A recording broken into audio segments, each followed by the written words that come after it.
AP నుంచి రాజ్యసభకు కేంద్ర మంత్రి సురేష్ ప్రభు పేరును పరిశీలించాల్సిందిగా బీజేపీ చేసిన సూచనను టీడీపీ ఆమోదించింది. ఏపీ నుంచి సురేష్ ప్రభును రాజ్యసభకు పంపుతున్నారు. దీనికి సంబంధించి మరిన్ని వివరాలు మా ప్రతినిధి పిఎంఆర్ చంద్రశేఖర్ అందిస్తారు. పిఎంఆర్, సురేష్ ప్రభు పేరును ఖరారు చేసినట్టుగా తెలుస్తుంది. దీనికి సంబంధించిన డీటెయిల్స్ ఏంటి? నిజమే భోగి, మీకు అందిన సమాచారం కానీ ఇక్కడ జరుగుతున్న ప్రచారం కానీ అదే విధంగా ఉంది. బీజేపీ అగ్రనాయకత్వం చంద్రబాబు నాయుడుతో మాట్లాడినట్టుగా తెలుస్తుంది. దీంట్లో భాగంగా సురేష్ ప్రభు, ప్రస్తుతం రైల్వే శాఖ మంత్రిగా ఉన్న సురేష్ ప్రభు పేరును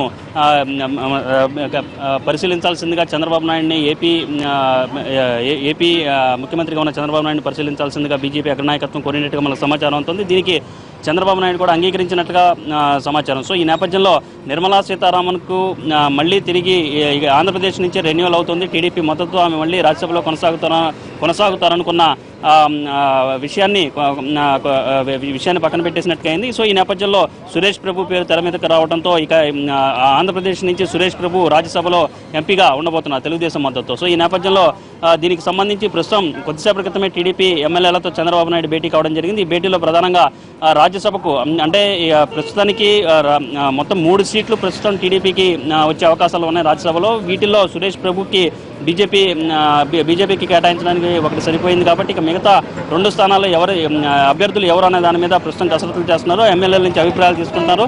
సో మనకు అందుతున్న ఖచ్చితమైన సమాచారం మేరకైతే ఒక స్థానం సుజనా చౌదరికి దాదాపు ఖరారైపోయినట్లుగా మనకు ప్రచారం జరుగుతుంది. గత కొంతకాలంగా కూడా అంటే ఆయనకి పార్టీలో కూడా మంచి సుహృద్భావ వాతావరణం ఉంది. మెజారిటీ లీడర్లు కూడా సుజనా చౌదరికి మళ్ళీ రాజ్యసభకు పంపించాలన్న సూచనలు అధిష్టానానికి చేయడంతో మళ్ళీ ఆయన్నే ఎంపిక చేస్తున్నట్లుగా మనకు సమాచారం ఉంది. ఇక మరొక సీటు అంశానికి సంబంధించి మనకు అందుతున్న ఖచ్చితమైన సమాచారం మేరకు ఎస్సీ వర్గానికి చెందిన గుంటూరు జిల్లాకు చెందిన నేత జేఆర్ పుష్పరాజు పేరు దాదాపు ఖరారైనట్టుగా తెలుస్తోంది.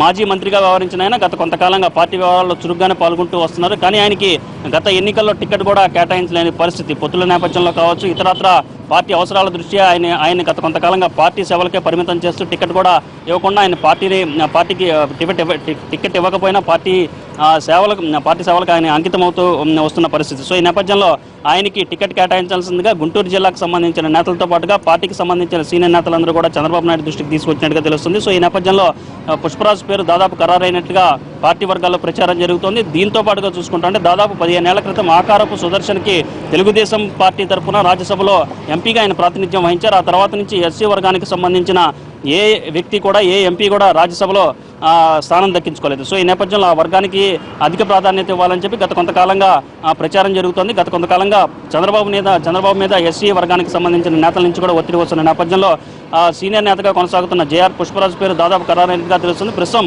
అభిప్రాయ సేకరణ చంద్రబాబు నాయుడు చేస్తున్నారు. అంటే ఇంకొంతమంది ఆశావాహులు కూడా ఉన్నారు. వాళ్ళందరి పేర్లు కూడా పరిశీలనకు వచ్చే అవకాశం ఉన్నప్పటికీ మనకు అందుతున్న ఖచ్చితమైన సమాచారం మేరకు పుష్పరాజు పేరు దాదాపు ఖరారైపోయినట్టుగా మనకు సమాచారం ఉంది. సో ఈ నేపథ్యంలో ఏపీలో టీడీపీకి వచ్చే 3 సీట్లలో ఒకటి బీజేపీకి సురేష్ ప్రభుకు కేటాయించారు. రెండోది సుజనా చౌదరికి కేటాయింపు జరిగిపోయింది, దాదాపు ఖరారైనట్టుగా తెలుస్తుంది. మూడోది పుష్పరాజు పేరు కూడా దాదాపు ఖరారైనట్టుగా ప్రచారం జరుగుతోంది.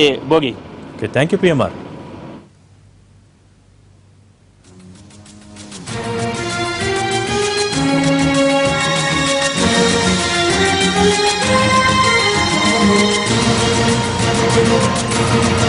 Thank you.